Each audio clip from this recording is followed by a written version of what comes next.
Thank you to Morning Brew for supporting PBS. On the Mediterranean shore of Egypt, some 2,000 years ago, a scholar was mapping what he thought to be pinpricks in the celestial sphere. He made careful note of the position of a bright star that hung just above the southern horizon, but never imagined that he was gazing on a multi-star system that hosted a world much like the Earth, a world that would be humanity's first destination when we would finally venture to the stars.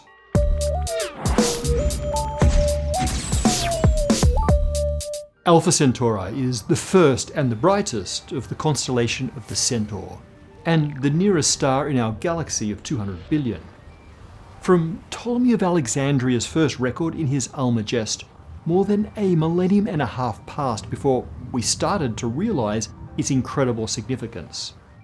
By the end of the 17th century, the star had long since slipped below the horizon of Alexandria in its galactic wanderings, but it shone bright from southern India, and there a Jesuit priest peered at Alpha Cen through a newly invented device, the telescope. Father Jean Richaud saw two stars instead of one, these days dubbed Rigel Kentaurus and Ptolemy, a binary pair bound in an 80-year waltz.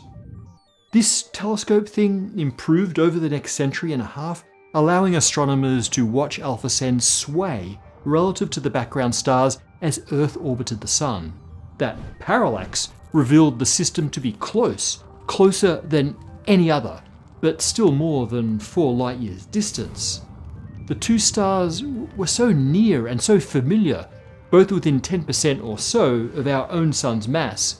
Perhaps they also bore planetary systems, even planets like the Earth. Dreams of an interstellar humanity started with the twins at the Centaur's foot, but our greatest hope of another Earth isn't with the twins. Forward another century, and a Scotsman named Robert Innes photographed the southern stars from Johannesburg to track their galactic wanderings. The fast-moving Alpha Cen system was a prime target, but Innes found something utterly unexpected. This wasn't a binary system after all, it was a trinary. A faint red star crawled on a vast half-million-year orbit around its brighter siblings. For the entire history of humanity, that orbit has placed this red dwarf closer to the Earth than its companions. So it was named Proxima Centauri, or just Proxima, our solar system's true nearest neighbour. At first, Proxima's proximity was mostly a curiosity. Red dwarfs are the smallest, coldest, and faintest of the stellar menagerie. This one was barely a star at all, really, at only 12% of the Sun's mass and only a little larger than Jupiter. Hardly exciting compared to its vibrant sun-like siblings. But as the decades passed, we began to see how special Proxima really was. The clue to its uniqueness was in its emission lines, sharp spikes in its spectrum resulting from electron transitions in the atoms and molecules of the star's atmosphere. Proxima's emission lines seem to shift back and forth from the wavelengths dictated by the laws of physics. And it took until, now, to finally understand the mystery of Proxima and the true magnitude of the importance of the Alpha Cen system. In 2016, Spanish astronomer Guillem Anglada Escudé and the Pale Red Dot team figured it out. Proxima had a planet, or more technically an exoplanet for extrasolar planet. Planets don't really orbit stars. A planet-star pair mutually orbits its shared centre of mass, its barycenter, which is usually deep inside the star. Planets make stars wobble, and that motion induces something called Doppler shift in the star's emission lines. Essentially, the wavelengths of all the star's light are stretched as the star moves away from us and compressed as it moves towards us, causing emission lines to oscillate in wavelength, very, very slightly, just like with Proxima. This way of finding exoplanets is called the radial velocity method, so named because the Doppler effect is only produced by the component of the star's velocity that's either directly towards us or away from us in the radial direction. We couldn't see a planetary system that's face on, fully in the plane of the sky. But the more edge on the orbits, the more motion there is in the radial direction, and so the more chance of spotting the wiggling spectrum. Now, the most prolific method for finding exoplanets has been the transit method, in which planets are identified by their dimming of their parent star as they cross or transit the face of that star from our perspective. That restricts the transit method to planetary systems that are almost perfectly edge-on. Nonetheless, the Kepler mission found 2,600 plus exoplanets this way, and extrapolating from that revealed that most stars host planetary systems. Now that we know this, the radial velocity method can step in and potentially catch many more systems as long as they're not perfectly face-on. The radial velocity method is emerging as a competitor to the transit approach due to rapid improvements in a class of highly specialized spectrograph. Okay, so equipped with this cool new tool, our intrepid team of exoplanet hunters realized that Proxima's shifting emission lines made sense if the star was wobbling in a tight circle, moving at about a mile per hour over a period of 11 days. That would then be the length of the year of a hypothetical exoplanet responsible for that motion. Such a short orbital period combined with the star's mass gave them an orbital radius for the exoplanet of around 20 times smaller than the Earth's. That sounds perilous until you realize that Proxima's energy output is nearly 600 times lower than the Sun's. That places the new exoplanet exactly in the habitable zone of the star, just the right distance for the intensity of the star's radiation to potentially allow water to exist in liquid form. There was one more stunning calculation to come. With the distance between the exoplanet and star combined with the speed of the wobble, astronomers could calculate its mass. It's practically the same as the Earth's, maybe 10 to 50% more, but almost certainly a rocky world of the type sometimes inhabited by bipedal apes. Suddenly, after centuries of pondering the Alpha Centauri system, its full significance became clear. The nearest habitable exoplanet orbited the nearest star. Surely we'd identified the first port of call for our interstellar future. The discovery of this exoplanet, Proxima Centauri B, or Proxima B, was just the first of this little star's surprises. In 2019, a new team reported the discovery of a second exoplanet, its signature also embedded in the slow dance of Proxima's emission lines. Proxima C is much bigger than its Earth-like neighbour, at 7 times Earth's mass. It's also way further out, with a 5-year orbit at the same distance as Mars. And then in 2020, a third exoplanet was tentatively identified. The prospective Proxima D is just a quarter of Earth's mass and orbits once every 5 days well inside the orbit of Proxima B that's interior to the habitable zone, making this exoplanet literally boiling hot. Follow-up observations just in January this year somewhat solidified the measurements of Proxima D. And that brings us to today, approaching 2 millennia since Ptolemy's observation. We have a bona fide planetary system in at least one of the stars in the Alpha Cent system, and there are admittedly much more tentative detections of planets around its Sun-like siblings. A Neptune-ish body may have been imaged around Rigel Centaurus, and an Earth-sized body may have transited Ptolemy on an orbit that would fry it to a crisp. Those are quite speculative, but Proxima B is almost certainly real, and it's so weirdly similar to the Earth. But is it similar enough to have an atmosphere, oceans, life? Let's take a closer look.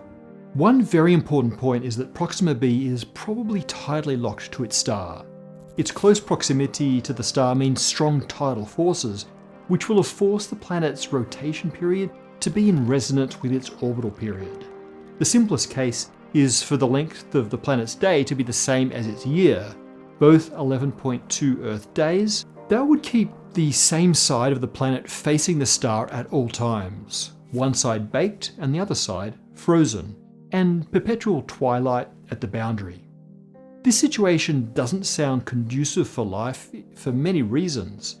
For one thing, unless there's a lot of atmospheric circulation, that permanent night could cause the atmosphere to collapse, freezing it to the surface. But it may also be that the large temperature differential drives powerful atmospheric convection, planet-wide gales of extraordinary strength that could distribute heat from the dayside to the night. Or, if the planet has significant oceans, these could also distribute heat. It's also possible for a planet to be tidally locked without a permanent day and night. Other orbital resonance can occur, for example, 2 days per year, 3 days per 2 years, etc. Proxima B may be in one of these. However, it's worth noting that any resonance besides permanent day and night would result in massive ocean tides, assuming the exoplanet has an ocean to be pulled and squeezed by the nearby star. On the other hand, we might actually hope for a one-to-one resonance. In that case, the dark side might be the only survivable part of the planet, as long as there's enough atmospheric cycling to keep it warm. Why? Well, in order for life to have a chance in this system, it needs to be protected from the star itself. Don't let their size fool you. There's nothing cute about red dwarfs. They can be angry, violent little monsters. Proxima is no exception. It's what's known as a flare star. Massive convection through the star's body generates crazy magnetic storms, which can cause the star to have powerful outbursts, flares, that blast high-energy particles and radiation through the planetary system. During flares, Proxima B is blasted with X-rays at ultraviolet light and high-energy particles. A sufficiently thick atmosphere and strong planetary magnetic field could in principle protect any surface dwellers, who would then get to enjoy some pretty spectacular auroras. Auroras which may even be visible from Earth by a near-future telescope. Despite its violence, Proxima really is faint. At Proxima B's location, there's enough light to keep water liquid, but most of that is infrared. There's far less visible light, so to our eyes, the star would be very dim. Photosynthesis in these conditions would be difficult. Native foliage would probably have to be black for maximum absorption, and may have to rely on alternative photosynthetic pathways that can make use of the infrared light. By the way, unlike the sun, which grows brighter over time, red dwarfs fade. In order for Proxima B's hypothetical oceans and atmosphere to have survived this earlier hotter period, the exoplanet would have to have formed further out and then migrated inwards. That's not crazy, planets do migrate, and planetary formation models indicate that there wouldn't have been enough material so close to the star for Proxima B to have formed in that position. Nonetheless, we're focusing in on a relatively stringent set of requirements for this exoplanet to be able to support life. But even if it's a stretch, we need to imagine all the ways that life could have formed there, because that'll help us build the instruments needed to detect signatures of life. We're now building and planning a new generation of giant telescope, 30 to 100 meters in diameter, which should be sensitive enough to detect emission lines from molecules in Proxima B's atmosphere, if it has one, and even the light reflected from the planet's surface. Both of these may bear the characteristic signatures of life, as we've discussed previously. Ultimately, we would want to visit our neighbour to pay our respects. In fact, the mission is already being planned. It's the Breakthrough Starshot program, something we've also discussed previously. The plan is to use a giant laser array to accelerate a train of mylar light sails to 20% the speed of light in the direction of Proxima. They'll each carry a tiny computer chip sporting a miniature camera to take flyby pics as they zip through the system 20 years after launch. There's no update on when that might be, but not tomorrow. Hopefully, one day we'll also be sending people instead of computer chips to study the system and maybe even settle there. After all, Proxima, with its many trillion-year lifespan, will far outlive our own sun. So let's fast forward our story a few millennia. A descendant of humanity stands on the black grassy plains of Proxima B, which sway in the planet-wide gale. 4 lights are visible through the thick atmosphere. The gleaming white twins, Ptolemy and Rigel Kentaurus. The glowering red orb of Proxima herself. But there's another white star on the horizon. It's slowly slipping away on its own orbit around the Milky Way, but perhaps this future Proximan will wonder if the stories are true, that people began there, on a planet around Sol, Alpha Centauri's nearest neighbour, across spacetime. From Wall Street to Silicon Valley and everywhere in between, Morning Brew is a daily email newsletter that curates from major outlets so you can get up to speed in just a few minutes. Morning Brew covers topics like the environment, science and tech. On Morning Brew, I actually read about how NASA's James Webb Telescope, the largest and most powerful telescope to ever leave Earth, turned in its first photo of outer space. I was able to sign up in a few seconds, and I can read the daily newsletter in a few minutes. For more information, visit the link in the description to sign up for Morning Brew. Our supporters on Patreon give us the financial stability we need to keep making this show, a stability much like the perpetual daytime on Proxima B and the many trillion-year lifespan of a red dwarf. And today, I want to give a special shout out to Daniel Alexiuk, who's supporting us at the Big Bang level. Daniel, we've managed to find a loophole in the International Space Treaty, and we've claimed ownership of Proxima B. As a sign of our enormous appreciation, we're giving you first pick of any continents discovered, assuming it has continents. Offer is null and void if any sentient natives are found, travel expenses are not included. Otherwise, it's yours to do with as you wish. Name it, claim lordship over it, start your galactic empire there, or just use it for weekend getaways. It's a small token of our gratitude for your support. Thanks again, Daniel. Today we're doing comments on the last two episodes. The one on objective collapse theories, where wave function collapse is explained as a real physical process, and the one on cosmic strings, topological defects that may span the length of the universe. In the objective collapse episode, we talked about some field hitting the wave function to cause it to collapse, and Kadag asks what exactly is doing the hitting. Well, the answer is we have no idea. It has to be a field that has a non-linear influence on the wave function.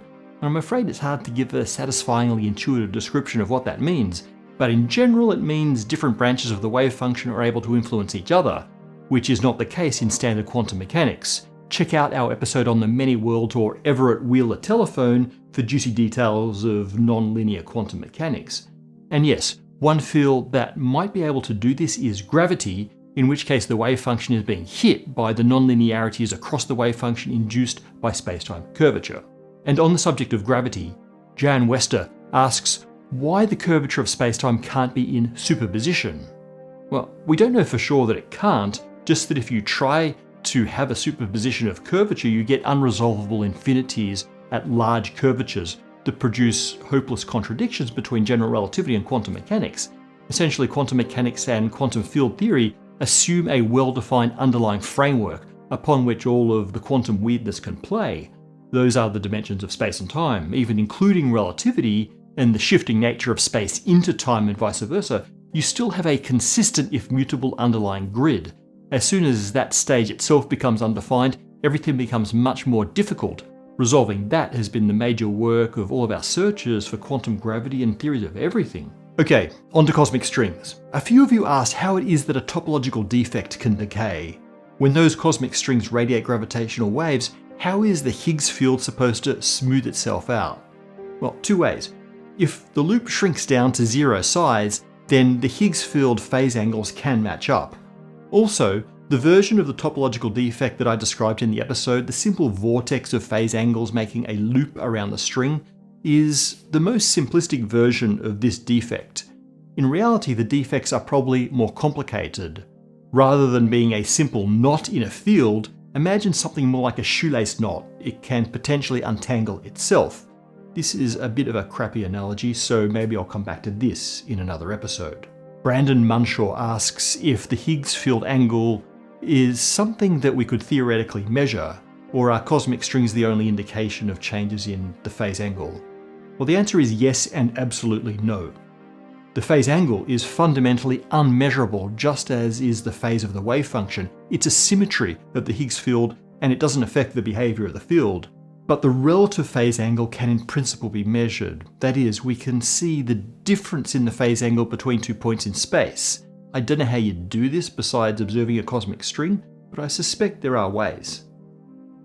Dr. Scoot asks whether cosmic strings could explain the filaments and voids in the large-scale distribution of galaxies in the universe, and whether they could explain the cosmic microwave background radiation and dark matter.